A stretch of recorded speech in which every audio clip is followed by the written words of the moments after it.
আমাদের ঢাকা ১৩ বুড়িগঙ্গা আর তুরগের পাড়ে গড়ে ওঠা এক জনপদ, যেখানে মিশে আছে ইতিহাস, ঐতিহ্য আর আধুনিকতা।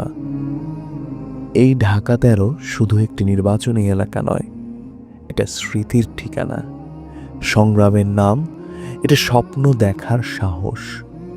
মোহাম্মদপুর, আদাবর আর শেরেবাংলা নগরের কিছু অংশ নিয়ে গঠিত এই অঞ্চলে হিন্দু, মুসলিম, শিয়া, সুন্নি, বিভিন্ন ধর্ম, বিভিন্ন শ্রেণী, বিভিন্ন পেশার মানুষ বছরের পর বছর একসাথে বসবাস করে আসছে। ভিন্নতার মাঝেই এখানে গড়ে উঠেছে সহ অবস্থান, মানুষে মানুষে বিশ্বাস।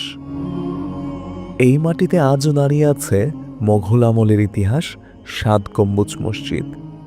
এই পথ দেখেছে গণ আন্দোলনের উত্তাল দিন।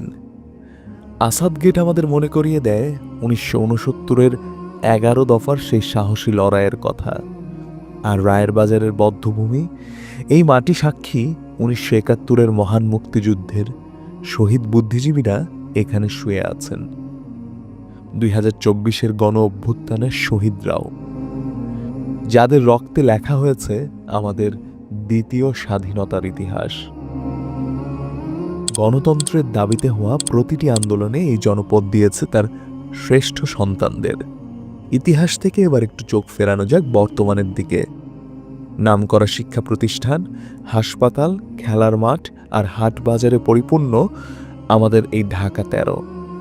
কর্মব্যস্ত এই এলাকায় দিনের শেষে ঘরে ফেরা মানুষের জন্য আছে বিনোদনের নানা আয়োজন। আর আছে মোহাম্মদপুরের সেই চেনা স্বাদ, বোবা বিরিয়ানি, মুস্তাকিমের চাপ, সেলিম কাবাব আর অসংখ্য ছোট বড় ফুডকোর্ট, যা ব্যস্ত জীবনে একটু আনন্দের নিঃশ্বাস এনে দেয়। ঢাকা ১৩ অসংখ্য মানুষের ভালোবাসায় এক সুতোয় বাঁধা এক স্বপ্ন। এই স্বপ্নের ঢাকা ১৩কে আরও উন্নত, সমৃদ্ধ ও নিরাপদ জনপদ হিসেবে গড়ে তুলতে আসন্ন ত্রয়োদশ জাতীয় সংসদ নির্বাচনে এই আসনে বাংলাদেশ খেলাফত মজলিস মনোনীত সংসদ সদস্য প্রার্থী হয়েছেন বাংলাদেশ খেলাফত মজলিস এর আমির শাইখুল হাদিস আল্লামা মামুনুল হক।